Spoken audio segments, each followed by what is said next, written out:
Hi all, welcome to lecture 61। तो ये lecture से हम अनसुपरवाइज मशीन लर्निंग का डिस्कशन स्टार्ट करते हैं। ठीक है।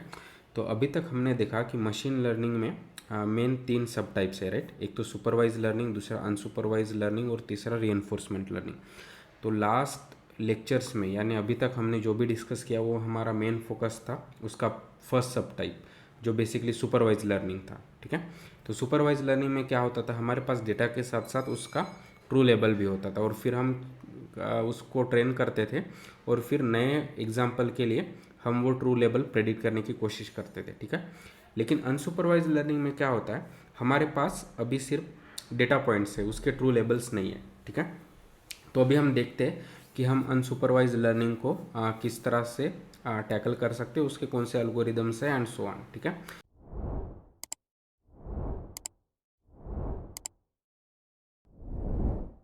तो लेट्स गेट स्टार्टेड।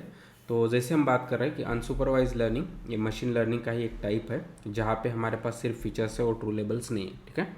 और फिर तो यहाँ पे हमारा टास्क क्या होगा कि गिवन वो हमारे डेटा पॉइंट्स, हमारे जो भी अनसुपरवाइज लर्निंग के एल्गोरिदम्स हैं वो बेसिकली क्या कोशिश करेंगे, कुछ ऐसा पैटर्न्स आइडेंटिफाई करे उसमें जिससे वो वहाँ के डेटा पॉइंट्स को together based on their similarity group करे।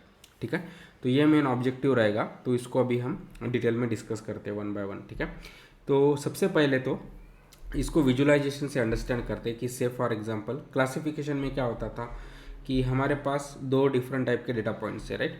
से कि ये से नॉन स्पैम ईमेल और से ये स्पैम ईमेल। ठीक है। तो फिर हमारा टास्क क्या होता था क्लासिफिकेशन में कि भाई ऐसा कोई डिसीजन बाउंड्री बनाए जो बेसिकली ये दोनों डेटा पॉइंट्स को सेपरेट करे। ठीक है। ये दोनों ग्रुप्स को सेपरेट करे। ठीक है। तो अनसुपरवाइज लर्निंग क्या होगा कि हमारे पास सिर्फ इस तरह से डेटा पॉइंट है, हमारे पास ट्रू लेबल्स नहीं, तो हम इनको डिस्टिंग्विश नहीं कर सकते कि ये स्पैम है या ये स्पैम है एंड सो ऑन। ठीक है। बस हमारे पास ये डेटा पॉइंट्स है, लेकिन यहाँ से हम विजुअली क्लियरली देख सकते हैं कि ये 5 डेटा पॉइंट्स सिमिलर है, ये 5 डेटा पॉइंट सिमिलर है एंड सो ऑन, राइट। तो अभी हमारा अनसुपरवाइज लर्निंग का टास्क क्या होगा कि हमें पता नहीं है कि ये डेटा पॉइंट्स क्या है, लेकिन बेस्ड ऑन देयर सिमिलरिटी हम इनमें कुछ पैटर्न देख के इनको सेपरेट करें। तो फाइनल हमारा आउटपुट इस तरह से हो सकता है कि ये 5 डेटा पॉइंट्स एक ग्रुप में, ये 5 डेटा पॉइंट्स दूसरे ग्रुप में। हमें पता नहीं है कि ये क्या है, लेकिन जो भी है तो ये सिमिलर है, ये सिमिलर है और ये दोनों एक दूसरे से अलग है। तो इस तरह से पैटर्न आइडेंटिफाई करने में हमें अनसुपरवाइज लर्निंग हेल्प करता है। ठीक है। तो इसके काफ़ी सारे एप्लीकेशंस है। तो से कि हमारे वेब पोर्टल में डिफरेंट न्यूज़ आर्टिकल्स है, तो लेकिन एज ए यूज़र मैं चाहता हूँ कि से I am interested only in sports. ठीक है। तो उसके रिलेटेड मुझे न्यूज़ एक जगह चाहिए, तो हमें जब हम आर्टिकल भेजते हैं तो वो वहाँ पे नहीं लिखते ना कि ये आर्टिकल स्पोर्ट का, ये आर्टिकल एंटरटेनमेंट का, ये आर्टिकल पॉलिटिक्स का एंड सो ऑन, राइट। तो हमारे पास पोर्टल में सिर्फ आर्टिकल्स है। तो ऐसे केस में अनसुपरवाइज लर्निंग क्या हेल्प हमें कर सकता है कि वो आर्टिकल के कंटेंट के हिसाब से उनको ग्रुप कर सकता है कि अच्छा ये सभी आर्टिकल्स स्पोर्ट्स से रिलेटेड है, ये सभी आर्टिकल्स से पॉलिटिक्स से रिलेटेड है, ये सभी आर्टिकल्स एंटरटेनमेंट से रिलेटेड एंड सो ऑन। ठीक है। तो ऐसा ग्रुपिंग से एज ए यूज़र मुझे हेल्प करेगा कि मुझे जिसमें इंटरेस्ट है, जो फील्ड में मैं वो बस आर्टिकल्स को पढ़ूँ एंड सो ऑन। ठीक है। तो जैसे ये grouping of similar news articles में अनसुपरवाइज लर्निंग हेल्प होता है। मार्केटिंग सेगमेंटेशन से अभी जब भी हमारी कोई कंपनी है तो उसमें जो भी कस्टमर्स है तो उनको हम ग्रुप कर सकते हैं। कोई कस्टमर्स हो सकता है कि वो बहुत महंगी चीज़ें लेकिन कम खरीद रहे हो, कुछ कस्टमर्स होंगे कि जो सस्ती चीज़ें बहुत ज़्यादा खरीद रहे हो, कुछ मीडियम टाइप के चीज़ें खरीद रहे हो एंड सो ऑन।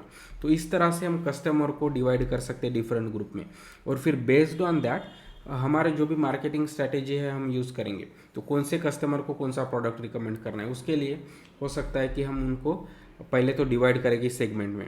अगर वो हाई एंड कस्टमर है, राइट, कि वो बहुत महंगी चीज़ें खरीद सकता है, तो हमें बस उनको वो एडवर्टाइज करेंगे, राइट, कि ये नया प्रोडक्ट लॉन्च हुआ एंड सो ऑन। और कुछ है कि से कुछ लो कॉस्ट वैल्यूज़ लेकिन बहुत बल्क में लेते हैं, तो उन्हें हम उस पर डिस्काउंट दे के उनको इंस्पायर कर सकते हैं मोर परचेस के लिए एंड सो ऑन। ठीक है। तो ऐसे केस में भी अनसुपरवाइज लर्निंग हेल्प होगा। डीएनए एनालिसिस, तो जो भी हमारा डीएनए उसके बेस पे इंडिविजुअल्स को सेपरेट करना, या फिर ये मोर कॉम्प्लेक्स की एस्ट्रोनॉमिकल डेटा एनालिसिस, राइट। कि जब भी हमारे पास ये एस्ट्रोनॉमिकल डेटा है स्टार्स का एंड सो ऑन, प्लैनेट्स का एंड सो ऑन, राइट, तो उसमें क्या करते हैं, जो भी ये टेलीस्कोप से इमेज लेते हैं तो हमें पता भी नहीं है कि वो स्टार्स है, planets and so on, but लेकिन जो भी है कि बेस्ड ऑन देयर सिमिलैरिटी और देयर डिस्टेंस हम ग्रुप करेंगे कि अच्छा ये एक गैलेक्सी हो सकता है, ये पॉइंट्स, ये स्टार्स ये गैलेक्सी को बिलोंग कर सकते हैं एंड सो ऑन, ठीक है। तो ऐसे केस में भी अनसुपरवाइज लर्निंग यूज़ होता है। और बहुत सारे एप्लीकेशंस हो सकते हैं, लेकिन आई होप कि अभी आपको आइडिया आया होगा कि किस तरह के एप्लीकेशंस पे अनसुपरवाइज लर्निंग मोर यूजफुल है, ठीक है।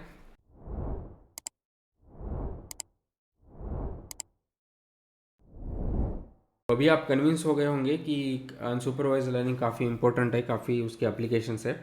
तो अभी हम उसका इम्प्लीमेंटेशन पार्ट डिस्कस करते हैं। तो अभी हम डिस्कस करते हैं एक पॉपुलर एल्गोरिदम जो है के मीन्स एल्गोरिदम, और फिर डिस्कस करते हैं कि वो किस तरह से वर्क करता है, और फिर ये पैटर्न्स हमें आइडेंटिफाई करने में हमारी हेल्प करता है, ठीक है।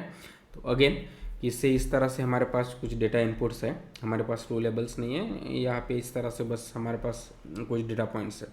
तो अभी हम के मीन से देखते हैं कि हम किस तरह से इसको दो क्लस्टर में डिवाइड करते हैं, ठीक है।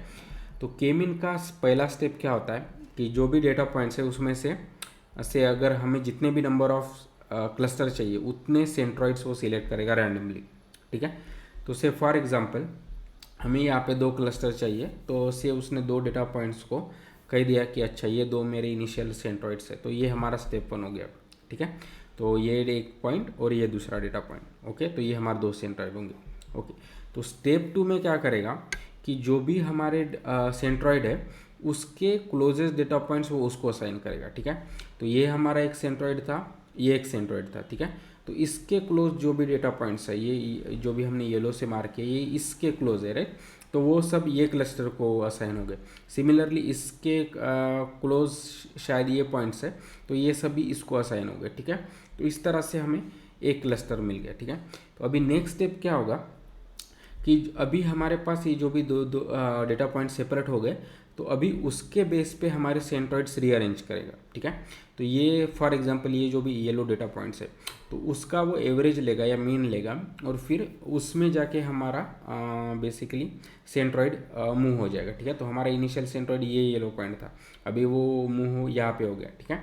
उसी तरह यहाँ पे ये चार डेटा पॉइंट्स का मीन कुछ इधर आएगा, राइट, तो ये यहाँ से जंप होके यहाँ आ गया, ठीक है। तो अभी स्टेप 3 में क्या हो गया, बेस्ड ऑन हमारे जो भी क्लस्टर फॉर्म हो गए उसका मीन से हमारा सेंट्रॉइड रीअरेंज हो गया या मूव हो गया, ठीक है, ओके। तो फिर हम क्या करेंगे, तो हम हमारे स्टेप 2 को रिपीट करेंगे। अभी ये हमारा नया सेंट्रॉइड है, तो हम देखेंगे इसके क्लोज कौन से डेटा पॉइंट्स है और हम उसको असाइन करेंगे वो पर्टिकुलर क्लस्टर को, ठीक है। तो अभी से ये 5 और ये 6, तो इनिशियली ये जो भी डेटा पॉइंट्स था वो येलो था, ठीक है, लेकिन अभी ये इससे क्लोज इससे है, ये सेंट्रॉइड से, तो अभी ये वो उसको रीअसाइन हो गया, राइट, और ये ग्रीन हो गया एंड सो ऑन, ठीक है। तो आप समझ सकते हैं कि किस तरह से हमारे जो भी डेटा पॉइंट्स है वो मूव होते जा रहे हैं या सेपरेट होते जा रहे हैं, ठीक है, in step by step. Next हमारा स्टेप 3 को रिपीट करेंगे। अभी ये जो भी येलो पॉइंट्स है उसका नया सेंट्रॉइड ये हो गया, यानी इनका मीन। सिमिलरली अभी ये ग्रीन में 5 पॉइंट्स आ गए, इनिशियली 4 थे, और अभी इसका न्यू सेंट्रॉइड ये है, ठीक है। और फिर हम ये करते जाएंगे, तो स्टेप 2 फिर से रिपीट करेंगे, ठीक है। तो अभी इससे रिलेटेड क्लोजेस्ट पॉइंट फिर से हमने असाइन कर दिए, इससे रिलेटेड क्लोजेस्ट पॉइंट इससे असाइन कर दिए, तो ये इनिशियली येलो था, अभी वो भी ग्रीन हो गया एंड सो ऑन, ठीक है। और फिर से हम थर्ड स्टेप रिपीट करेंगे, यानी हमारे जो भी मीन्स है या सेंट्रॉइड्स है उसको रीअरेंज करेंगे एंड सो ऑन। तो ये बेसिकली हम करते जाएंगे जब तक हमें वो कन्वर्ज ना हो जाए। तो कन्वर्ज यानी क्या होगा कि अभी इसके बाद अगर मैं फिर से स्टेप 2 रन करता हूँ तो अभी कुछ चेंज नहीं होगा, क्योंकि ये जो भी 5 डेटा पॉइंट्स है इसके क्लोज है, और ये बाकी के जो भी 6 ये इसके क्लोज है, ठीक है। तो ये सेम रहेंगे, और फिर अभी हम सेंट्रॉइड भी मूव नहीं करेंगे क्योंकि कुछ भी चेंज नहीं हुआ है, ठीक है। तो यहाँ पे हमारा एल्गोरिदम कन्वर्ज हो गया है, ठीक है। और जैसे हमारा एल्गोरिदम कन्वर्ज हो गया तो हमें पता चला कि अच्छा कि ये भाई फाइनल क्लस्टर्स इस तरह से कि ये येलो वाले डेटा पॉइंट्स एक जगह और ग्रीन वाले एक जगह एंड सो ऑन, ठीक है। लेकिन इस तरह से के मीन एल्गोरिदम हमें हेल्प कर रहा है कि हम ये डेटा पॉइंट्स को किस तरह से सेपरेट कर सकते हैं एंड सो ऑन, या पैटर्न फाइंड आउट कर सकते हैं, ठीक है। तो एल्गोरिदम काफ़ी स्ट्रेट फॉरवर्ड है। तो जो हमने अभी विजुअली डिस्कस किया है तो उसको एक बार फॉर्मलाइज यहाँ पे डिस्कस करते हैं या फॉर्मलाइज करते हैं, ठीक है। तो इसके 3 स्टेप। पहला स्टेप तो एक इनिशियल स्टेप की रैंडमली जितने भी हमारे के क्लस्टर्स है उतने हमारे सेंट्रॉइड्स बने, ठीक है। तो वो रैंडमली उतने इनिशियलाइज कर दे। हमारे एग्जांपल में 2 थे, इसलिए उसने 2 cluster centroids basically randomly select किए। हम आगे डिस्कस करेंगे कि कैसे based on given data points कितने सेंट्रॉइड्स हमें सिलेक्ट करना है या कितने क्लस्टर सिलेक्ट करना है, वो हम कैसे चूज़ कर सकते हैं वो हम आगे डिस्कस करेंगे। लेकिन से अगर हमने डिसाइड कर दिया कि हमारे पास के क्लस्टर्स होने चाहिए, तो उसका पहला स्टेप क्या रहेगा कि के क्लस्टर सेंट्रॉइड्स को इनिशियलाइज करें रैंडमली, ठीक है। और फिर वो क्या करेगा, जो भी data points particular cluster centroid के पास जो नियरर है, ठीक है, वो उसको असाइन करेगा। तो for i is equal to 1 to m, यानी हम रिपीट कर रहे हैं ऑल m ट्रेनिंग एग्जाम्पल्स, ठीक है। और फिर हम देखेंगे कि जो भी हमारा डेटा पॉइंट है आई, उसका के क्लस्टर सेंट्रॉइड से कितना डिस्टेंस है, और जो भी सेंट्रॉइड से क्लोजेस्ट है वो उसको असाइन करेगा। तो सी आई यानी वो बेसिकली इंडेक्स जिसका सेंट्रॉइड उससे नज़दीक है, ठीक है। और more common choice for distance metric is ये कि आपका जो भी डेटा पॉइंट्स के पैरामीटर है माइनस जो भी आपका सेंट्रॉइड का मतलब इंडेक्सेस है या उसके जो भी वैल्यूज़ है उन सब का स्क्वायर, ठीक है। तो ये जो भी डिस्टेंस मैट्रिक्स है वो मोर कॉमनली यूज है, लेकिन आप दूसरे Manhattan distance and so on वो भी हम यूज़ कर सकते हैं के-मीन में, उसके डिफरेंट वेरिएंस है, लेकिन ये मोर कॉमन और मोर पॉपुलर डिस्टेंस मैट्रिक है, ठीक है। तो इस तरह से हम 2 सेंट्रॉइड और डेटा पॉइंट्स का डिस्टेंस कैलकुलेट करेंगे और फिर उसके हिसाब से उसको असाइन करेंगे, ठीक है। तो ये हमारा हो गया स्टेप 2। स्टेप 3 में क्या हो गया, तो अभी हमारे पूरे डेटा पॉइंट्स को अगर एक बार हमने असाइन कर दिया पर्टिकुलर सेंट्रॉइड को, फिर बेस्ड ऑन वो डेटा पॉइंट्स अभी हमको के टाइम्स उसको रिपीट करना पड़ेगा और फिर वो हमारे सेंट्रॉइड को रीअरेंज करना पड़ेगा या मूव करना पड़ेगा बेस्ड ऑन मीन ऑफ वो दोज डेटा पॉइंट्स, राइट। तो वो हमारा स्टेप 3 होगा और ये हम रिपीट करेंगे step 2 and step 3 till we get converge, ठीक है। तो ये सेम कंसेप्ट है जो हमने विजुअली डिस्कस किया है, बस हमने यहाँ पे अभी उसको formally as a algorithm put किया है, ठीक है। तो हम नेक्स्ट लेक्चर्स में डिस्कस करेंगे कि हम किस तरह से डिफरेंट सेंट्रॉइड्स या क्लस्टर चूज़ कर सकते हैं, फिर हमारा बेसिकली कन्वर्जेंस क्राइटेरिया क्या हो सकता है एंड सो ऑन, ठीक है। लेकिन आई होप कि अभी आपको बेसिक आइडिया आया होगा कि अनसुपरवाइज लर्निंग, उसके एप्लीकेशंस और फाइनली के-मीन्स एल्गोरिदम के बारे में, ठीक है। So please like and share the video. Thank you.